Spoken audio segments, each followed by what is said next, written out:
नमस्कार प्यारे बच्चों, इस वीडियो में प्लस वन क्लास के मैथ सब्जेक्ट के चैप्टर नंबर 16 प्रोबेबिलिटी की एक्सरसाइज 16.3 कर रहे हैं। Question number 9, if 2/11 is the probability of an event, what is the probability of the event not A.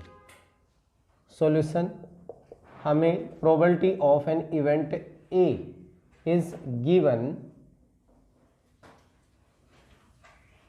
2/11 as we know probability of A plus probability of not A, that is 1. So probability of not A is equal to 1 minus probability of A. 1 minus 2/11, 11 minus 2, 9/11 is your answer. चलिए next करते हैं। Question number 10, a letter is chosen at random from the word assassination. Find the probability that letter is a vowel, a consonant. Word हमारे पास क्या है?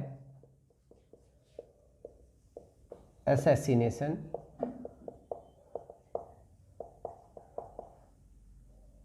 Sample space में हमारे पास ये सारे के सारे हो जाएंगे। Number of element in sample space 3, 6, 9 and 13। Total हमारे पास से 13 हो गए। अब वावल, फर्स्ट में हमने ए मान लिया, हमारा क्या हो? वावल हो। वावल इसमें कौन से आ जाएंगे? A, I and O. तो 3 and 3 6। Number of elements in A हमारे पास 6 हो गए। प्रोबेबिलिटी ऑफ वावल और probability of A that will be 6/13। Second में हमें क्या चाहिए? बी, हमने इसको मान लिया कॉन्सोनेंट। सो कॉन्सोनेंट हमारे पास बाकी जो बच गए वो कॉन्सोनेंट हैं, S S S S N and then T and N. तो 7 बच गए। Number of elements in B हमारे पास 7 है। प्रोबेबिलिटी ऑफ बी इज 7/13 आपका आंसर आ गया। चलिए नेक्स्ट करते हैं।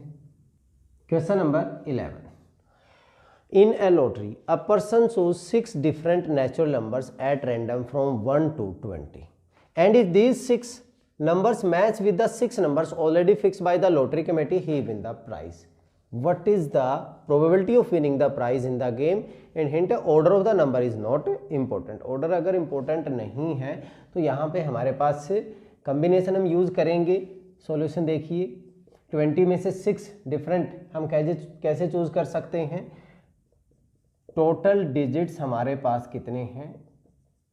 दीज आर 20 है, ठीक है। नंबर टू बी चूजन,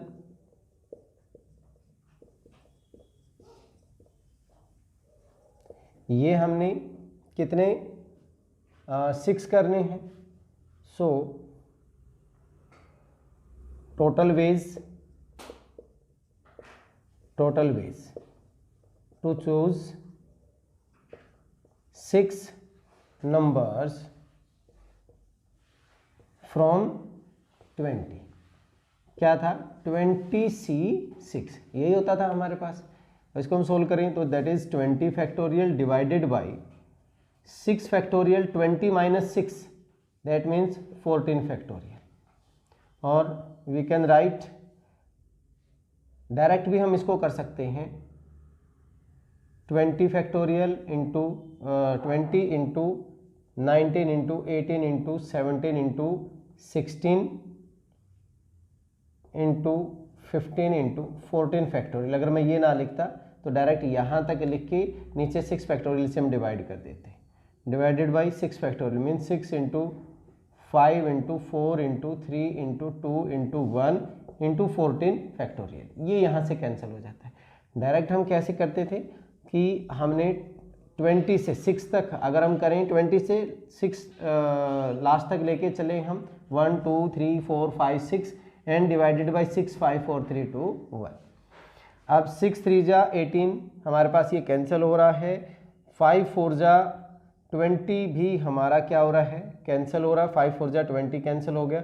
2 से अगर मैं इसको कैंसिल करूं तो 8 हो गया। तो 8 15 120 120 इंटू 17 2040 19 38760 38760 टोटल वेज आ गए हमारे पास। अब जब वो विन करेगा उसके लिए तो एक ही केस होगा, a person wins, case in which A मान लिया हमने, case in which a person win. जब सबका कॉम्बिनेशन इकट्ठा बैठेगा, इनमें से एक भी डिफरेंट हो गया तो विन नहीं होगा, सारे के सारे एक ही तरीका है उसका, so that is one way, वो हमारा वन वे है। तो probability of winning prize is 1/38,760 is your answer. ठीक है, चलिए नेक्स्ट क्वेश्चन करते हैं। Question number 12, check whether the following probabilities probability of A and probability B are consistently defined। probability of A 0.5, probability of B 0.7, probability of A intersection B 0.6 and then यहाँ पे A 0.5 है, B 0.4 है, A union B 0.8। देखिए consistently defined कब होती हैं? Solution, probability of A and probability of B are consistently defined if probability of A intersection B, probability of A intersection B ये हमारी लेस देन होनी चाहिए प्रोबेबिलिटी ऑफ ए से and probability of B से, दोनों से। Probability of A intersection B is less than probability of A and probability of B. And ये first, second हमारे पास probability of A union B, A union B must be greater than probability of A and greater than B. ये दोनों condition अगर satisfy होंगी तो ये हो जाएगा। अब यहाँ पे हमारे पास फर्स्ट पार्ट में क्या दिया हुआ है? Probability of A 0.5, B 0.7, but A intersection B 0.6। ये वाली जो वैल्यू है ये इससे कम हो गई, दैट मीन्स वो इंटरसेक्शन जो पार्ट है वो ज़्यादा है किसी एक उससे, तो पॉसिबल नहीं हो सकता। As probability of A intersection B is greater than probability of A, that is 0.6 is greater than 0.5। So probability of A and probability of B are not consistently defined। एक तो ये हो गया हमारा। सेकंड पार्ट में A intersection B तो हमें दी नहीं हुई, A यूनियन B दी हुई है, तो यहाँ पे एक कंडीशन तो सेटिस्फाई हो रही है, probability of A union B हमारा 0.8 है, ये इन दोनों से बड़ी है।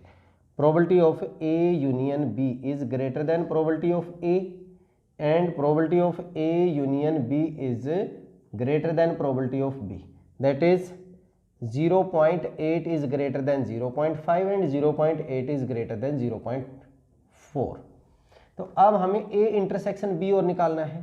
as probability of A union B is equal to probability of A plus probability of B minus probability of A intersection B. ठीक है, वेन डायग्राम में अगर हम बात करें, ये हमारे पास ये ए है, ये बी है, तो ए यूनियन बी की probability A plus B minus जो ये इसका इंटरसेक्शन होता है वो हम उसमें से माइनस करते हैं। तो ए यूनियन बी हमारा 0.8 है, प्रोबेबिलिटी ऑफ ए 0.5 प्लस का 0.4 minus probability of A intersection B, ये इधर आ जाएगा। तो probability of A intersection B is equal to 0.9 minus 0.8, that is 0.1। तो probability of A intersection B 0.1 है। So probability of A intersection B, इन दोनों से 0.1 इनसे छोटा है, is less than probability of A and probability of A intersection B is less than probability of B. 0.1 is less then 0.5, 0.1 is less than 0.4। so consistently होगी ये। A and B are consistently defined, ये आपका answer आ गया। ठीक है, आसान सा था। चलिए इस वीडियो में इतना ही, नेक्स्ट वीडियो में अगले क्वेश्चंस के साथ मिलेंगे, तब तक के लिए जय हिंद जय भारत।